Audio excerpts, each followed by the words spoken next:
Kristaps Porzingis, ang binansagang The Unicorn. Unicorn dahil bibihira para sa may height na 7'2" ang magkaroon ng skills na meron siya. Kung sino ang nagpangalan sa kanyang unicorn ay mamaya maririnig ninyo. Sa era ng pace and space, ang mga ganitong klase ng player nagsashine. Marami na nga mga ganyan ngayon gaya nila Wembanyama at Chet Holmgren.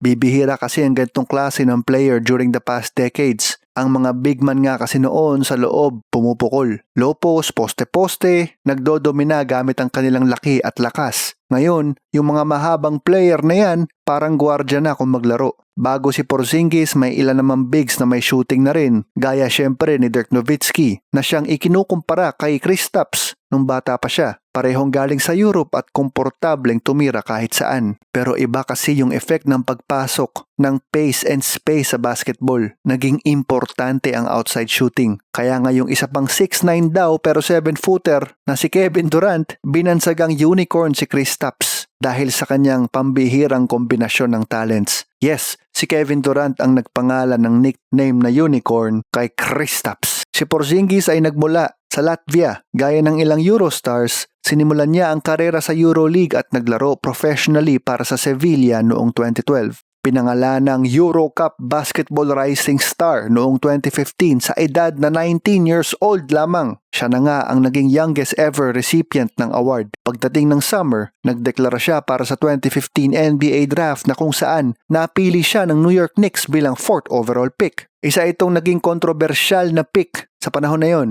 Inani ng mga boo ang Barclays Center at tinawag ba siyang tingus-pingus sa araw ng draft. During that time, tandaan, rebuilding ang Knicks. Frustrated ang mga fans matapos ng Linsanity at East Semis appearance nito. Agad naman niyang pinatunayan na karapat-dapat siyang ma-draft ng Knicks bilang 4th overall pick. Natapos niya ang kanyang rookie season bilang 2nd sa voting, sa likod lamang ni Karl Anthony Towns para sa Rookie of the Year award. Siya ang naging lone bright spot ng Knicks sa mga panahon na yon. Na-outshine pa nga si Melo sa totoo lang. Napangalan ng All-Star noong 2018 pero matapos ang kanyang ACL injury ay masasabing bumagal ang kanyang promising career. Tinrade siya ng Knicks papunta sa Dallas noong 2019. Nakatambalan niya si Luka Doncic, isa pang Eurostar. Dinala nila ang Mavericks sa playoffs pero hindi makausad sa second round. Yung fit nila ni Luka naging questionable kaya kalaunan ay tinrade siya ng kupunan papunta sa lottery team na Washington. 1.5 taon din siya sa nation's capital bago na trade last off-season papunta sa Boston. Good news, nag-champion ang Celtics. Na sa aking opinyon, malaki ang ambag ni Kristaps dito. Nagmistulang missing piece sa frontline ng Celtics. Maganda rin kasi hindi niya kailangan maging leader. Bagkus maituturi siyang best 3rd o 4th option sa NBA. Yung performance niya sa unang 2 laro ng finals, galing pang injury ay talaga namang naging susi sa swabing finals run ng Celtics. From boo to confetti, yan ang istorya ni KP sa NBA. Ang unicorn at naging prototype actually ng mga bigs gaya nila Wemby at Chet. Ang sweet shooting Latvian. Masaya tayo at meron na siyang ring. Yan! Si Kristaps, tingus-pingus Porzingis. Luis Ascona-Plok sa sulat ni Ryan Garcia.